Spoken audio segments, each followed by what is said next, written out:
Yeah, there'll be plenty of time for questions, but it's good everyone's getting involved. All right, so thanks, Zara. Our next speaker is Harris Sultan, a Pakistani-Australian ex-Muslim atheist, author of the book The Curse of God.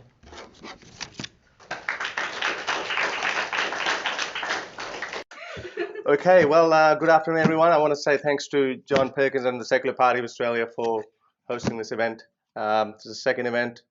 He's always been giving good support to the ex-Muslims. Armin has said we don't want to say that we're the most oppressed group, but it's pretty close to the most oppressed group. We have the organization now we're seeing in feminist movement or the LGBTQ movement, but the ex-Muslim movement is still in its early days, in its infancy. And a lot of things are happening now that is putting us on the map, and Rahaf's story is obviously being one of those stories that has actually brought attention to the word ex-Muslim. I believe it was first popularized or started by Mariam Namazi back in 2006 or 7, I think. So there's a 10, 11-year journey behind that. Rahaf would have been, 7 or 8 years old when that started. But nobody knew. So I've been an atheist for probably about 12, 13 years, and I never used that term either. I was just okay with living my life, not being an atheist, and not speaking about Islam. My family's Muslim. They're okay. But there was no need to speak about it. And then something changed last year. Something changed. There was a crackdown in Pakistan of all the atheist bloggers, where the government decided to shut them down, the Facebook pages, and Facebook gave those details, their personal details, who these people were, to the authorities, and there was a massive crackdown. There was close to 20 people arrested. Most of them dispersed. Government sometimes did let them go, but the head of them was not let go. He's still in prison. We don't know what's happening. Hopefully he will be released, or maybe not. We don't know. But that kind of angered me. And then a couple of weeks later, there was a student by the name of Mashal Khan. He was lynched by a mob in a university, brutally murdered.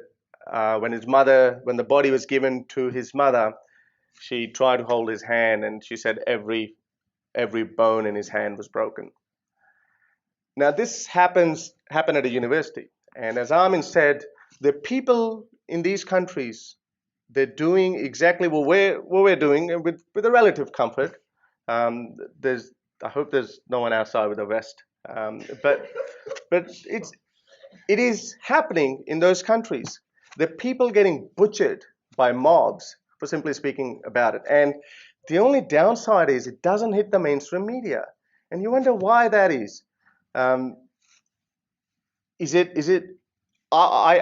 genuinely believe it's because, as Armin said, that people think that we're too white to talk about this.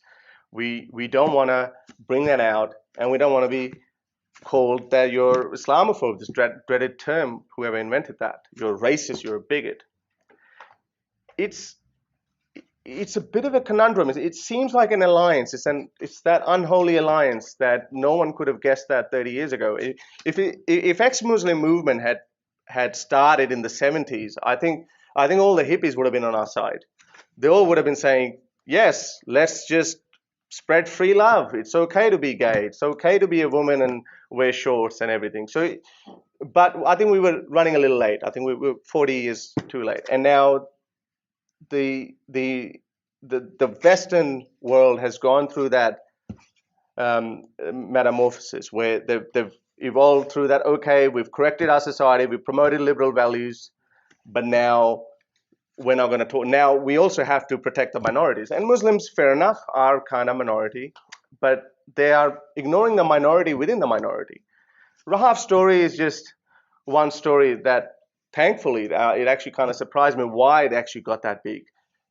Only because of Twitter, only because this underground ex-Muslim movement had become so popular that, for example, Armin's got 2 million followers on Facebook. His Twitter's got many thousands, and there's so many other famous ex-Muslims who have actually been doing this work for the last 7, 8, probably 10 years. And now they've built the audience that, okay, at least on social media, but still there's no mention in the mainstream media. And that went out of control. moment Rahab, this unknown 18-year-old Saudi girl, started tweeting, sending those frantic tweets that I'm in my hotel and they're trying to send me back. And don't forget, just a year and a half or probably 2 years earlier, there was another Saudi girl. Her name was Dina Ali. And she tried to do the same thing, but it didn't work. It just didn't stick. And now you can imagine how close, how delicate the life actually hangs in these kind of situations. Dina Ali was deported back from Philippines to Saudi Arabia. What happened to her? Nobody knows. Is she alive? Is she in prison? We don't know. And that is exactly what would have happened to Rahaf. But thankfully, something happened. Something changed, and we're excited about that. We're happy about that. But Rahaf's story is not just one of them. I try to get just one ex-Muslim. Now, I get calls for help from many ex-Muslims, mainly from Pakistan, because I'm Pakistani, and they ask me for help. One of them had a very touching story. I was hoping to get him on, but we couldn't really connect. And although I wanted to ignore it, just treat it like any other call for help, not because I didn't feel for them, but because of how much can I do? Can I? I don't want to bite more than what I could chew. But his story was so touching that this guy was on the run for 7 years from his family, from his friends, from the local religious imam.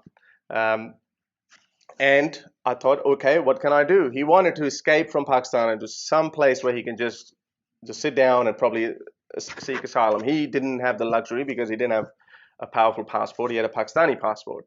So there are only very handful of countries where you can go on that passport. I think you can either go to Nepal or Sri Lanka or some other countries.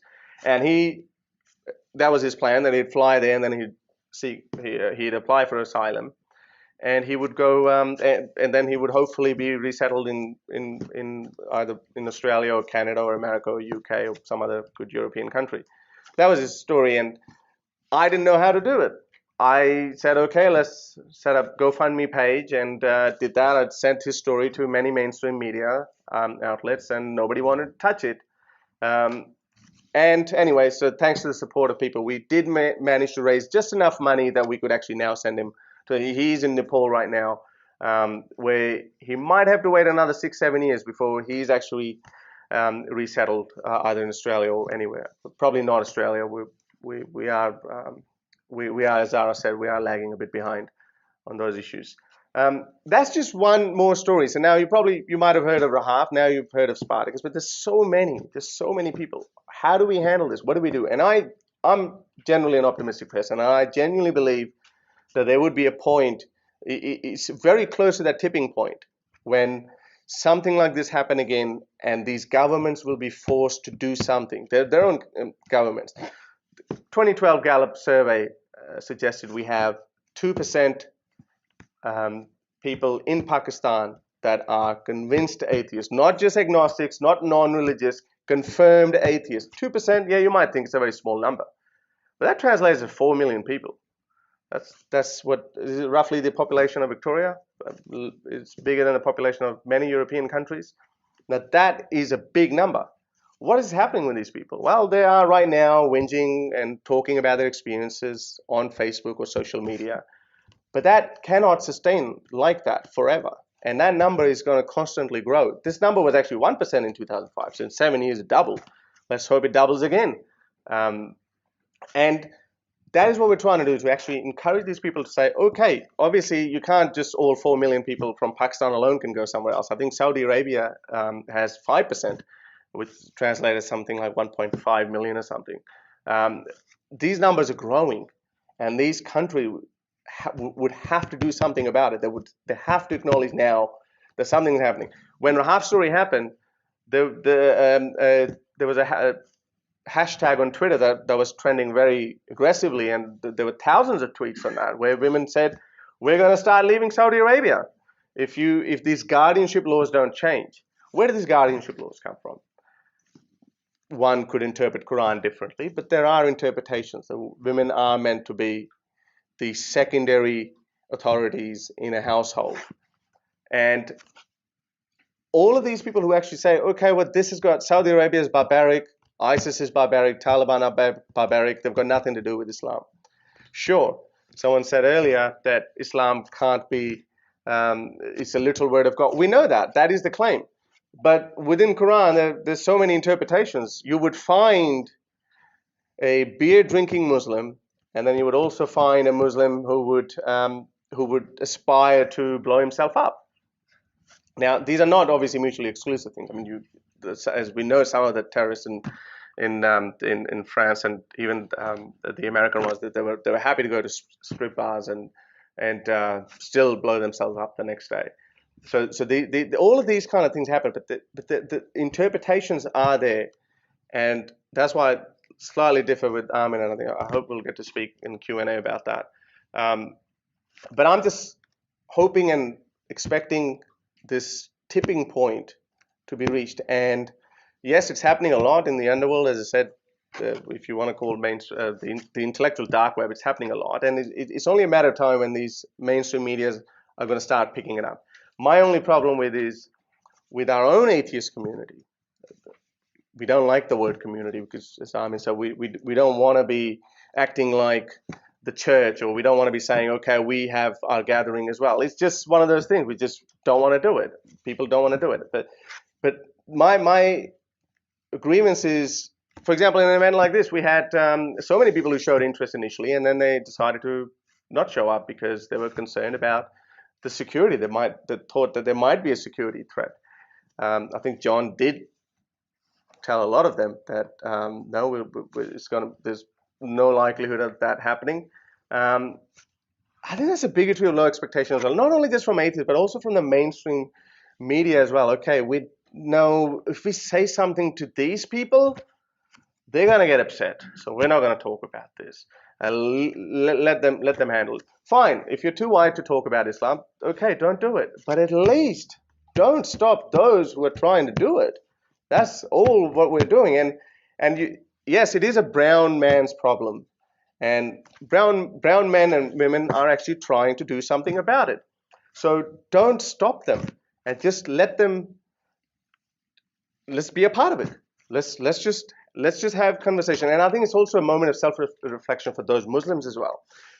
Do Muslims really want to be seen as these people that the non-Muslims fear them, that they're threatened by them?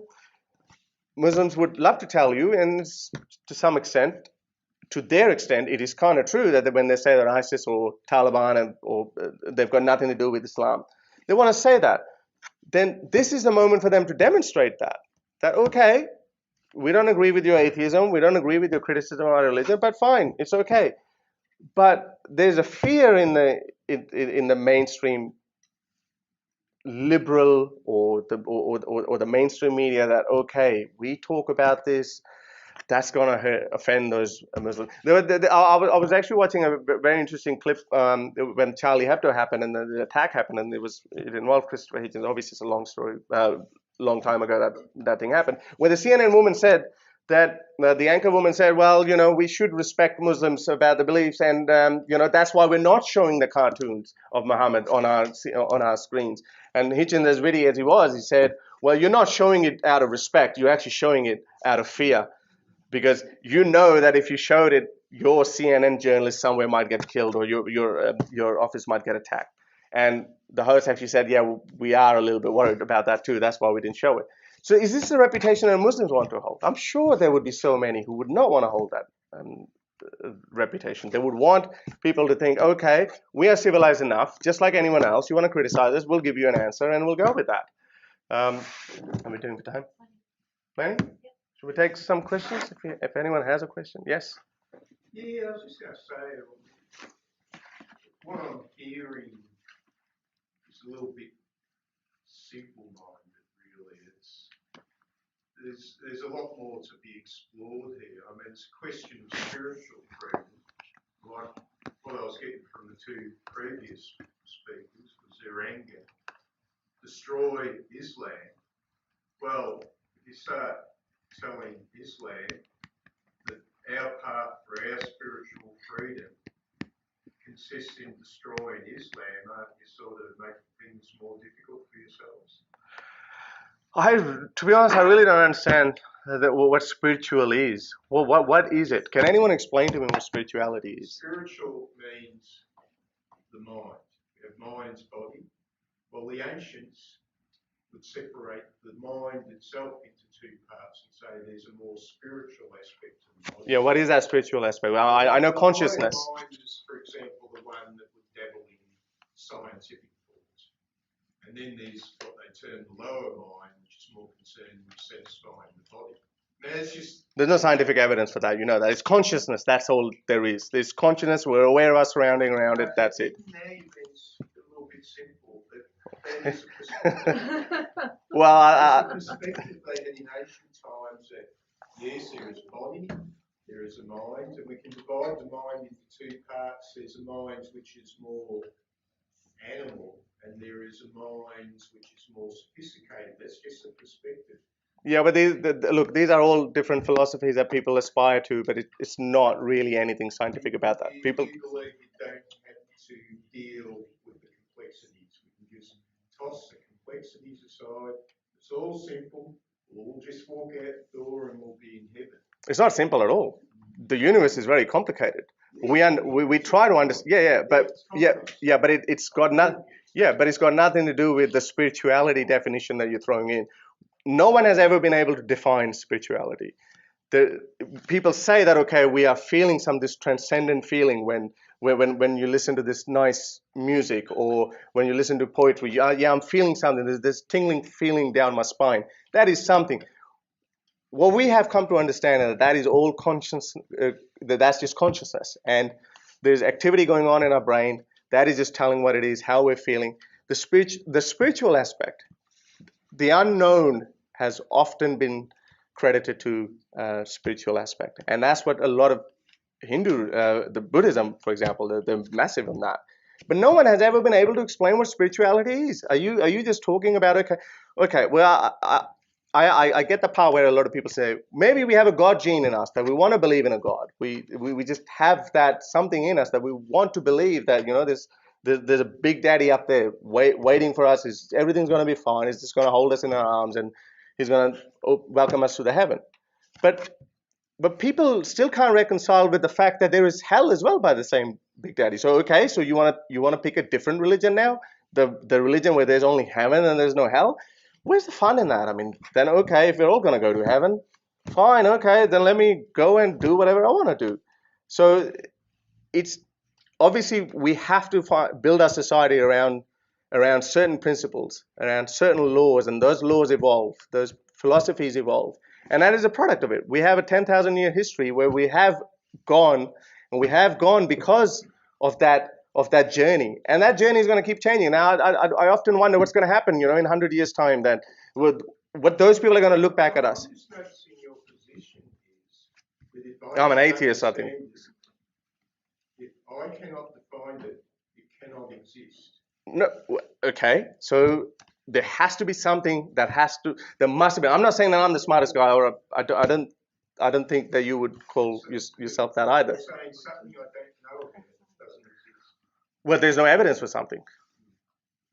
Okay, sorry. Let's go to a question. I guess related to that, and more related to the question that I asked Aaron before. I guess relating to that whole sense that there might be something missing, especially if you come from that spiritual background. Not that I am spiritual myself, but do you think there is kind of a space for atheist communities to move more towards, I guess, having not a spiritual kind of ethos, but more, I guess, having an ethos at all, having archetypes, having a path that is typical, and having shared values that are sort of more structured than the current. Yeah, but whatever that's going to happen, it's still going to happen with the human intellect and human mind, and whatever the people agree, argue upon, and then they come to something. And I was just about to give an example that, okay, well, what are the people 100 years from today, they're going to look back at us, and each and every one of us would be judged by them, and they would think that we were some barbarian people. Just the same way we look at 200 years ago, and we say, okay, you used to own a human being and you used to whip them, or you used to think that this is your property. So what are these people going to look at? That I can think of just one example, but they might come up with 100 other examples. They would think, okay, these guys were barbarian because they used to torture animals and they used to eat them. And vegans might be a little bit ahead of us in that sense, and the morality would have evolved by that point. And morality is always evolving. And now you want to call that some spiritual being told someone that, okay, we shouldn't eat animals? Sure, call it. But as I said, there's no evidence for that. It's not supported by science. And once there's a burden of proof, someone who wants to make a claim that a brain works a certain way, then go prove it in the lab, and we'll all get it. How are we doing time? Sorry? Oh, good. Okay, question. Yes. Harris, you noticed how atheism is growing quickly in Saudi Arabia and Pakistan, and it seems to me that it's growing quicker than so-called reformed Islam. Yes. Do you think that is indicative of the people that it's growing among? It's not just a desire for freedom and a free life that's driving them to believe and do what they do. It's also a desire for knowledge and intellectual curiosity. Is that where? Yeah. Well, yeah, but. We could put ourselves in a box as well. Like, I mean, for example, the 2 million followers on Atheist Republic. We might think, okay, all of these had the same passion. They wanted to understand what religion is. What the hell have we been killing each other for the last 4,000 years or whatever?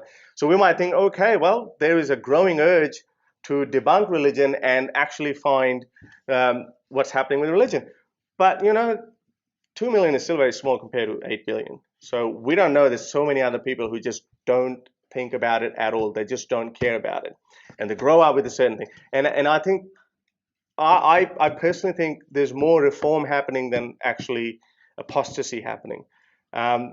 This is probably why Armin hates reform so much, because he wants to skip the middleman. He wants to skip the middleman. He wants to go straight to atheism.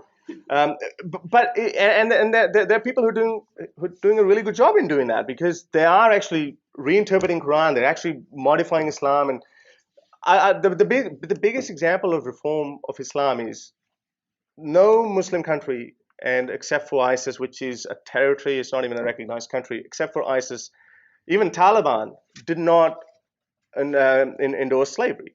So Islam has, okay, albeit I'll give you that, it was forced by the Western civilization to, okay, Saudi Arabia and Yemen, I think, were the last two countries to abolish slavery. And they did it eventually. We'll do that after the conference. They did it eventually, but they did it, right? So there's apart from ISIS infected people, you would actually not find many people who would say, yeah, you know what, bring back slavery. I want to own 3 sex slaves, or, it just doesn't happen anymore. And that is the Reformation. And now, what is happening? I found the other day I was reading of a gay imam. I mean, he's not just a gay Muslim. He's actually he's an imam. There are people behind him actually praying, and they know that, okay, well, he's public. I'm assuming they would know that he's gay, and there are women coming out. They say, okay, this. I don't know if it was true or not, but there was a Muslim woman who was saying, would it be halal if I become a stripper? But I'm assuming there might be some Muslim strippers there too, women. But they would call themselves, I'm a woman, right? So forget about hijab. There could be strippers out there. So I think reform is happening as well. I intellectually I don't agree with that. I'm not like that. Okay, well, if I look at it this way, that if I can understand, I'm not very intelligent. If I can understand, so can anyone. And I have a question. Yeah, okay, go. But are you talking about reforming Islam, or are you talking about reforming Muslims? Well, it's not like they're mutually exclusive. So when God, what did they say? What's the saying goes? That God created man in His image, and a lot of other people say, well, no, it's actually man created God in His image. It's the same way. Islam is what a Muslim thinks Islam is. Right, one informs the other, but is not the other. Well, no, but in their mind, that's all it matters. That's all what they're concerned about. That they think that, okay, this is what Islam. Our prophet was the greatest prophet. Was the best example. He loved children, and they want to ignore the other loving aspects that he had for children. But that's just how people create their vision, and that's what it matters to Islam. Why do people say, ISIS has got nothing to do with Islam? Well, ISIS is the closest form of truest Muhammad's Islam that we can get. But a lot of Muslims don't agree with that. So you could say that Muslims are reforming, but no, in their mind, Islam has reformed as well. Yeah. And I propose a really good way forward in terms of like the last 10 years or so. I think the internet blowing up has allowed everyone to connect, especially for ex-Muslims in the Middle East, because they're able to now find groups. I was in a Facebook group. It had like 80,000 people in it, and they were all atheists. It was Arabic. I couldn't understand it. But I had friends who were telling me about it, and I think that the censorship, now seeing people being taken offline for Islamophobia and different things, and looking at how those like Twitter, Facebook, Instagram, Snapchat, whatever, are being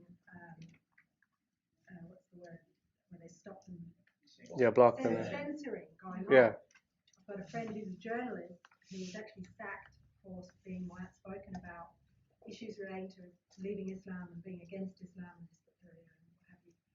And so now she works freelance, but she messaged me the other day about the woman who was in Thailand, and she said we have to get onto this and put some positive things, because the Islamists are already on Twitter, and the guy that she knows, the journalist who interviewed an ex-Muslim woman on, I think it was ABC 24 News, she knows that journalist, and she said he's gone out on a limb against the powers that be in the ABC to interview that woman, and we need to really back him now. We really need to say positive things on social media, so on the Facebook feed and on their Twitter feed, because the Islamist response is going to confirm the ABC executive to say, we've got to shut this down, we can't have this free speech anymore. So the fact that the social media has allowed more ex-Muslims to connect in the Middle East, we have to really look at in Pakistan, in these places that it's not shut down, like in China, for example, where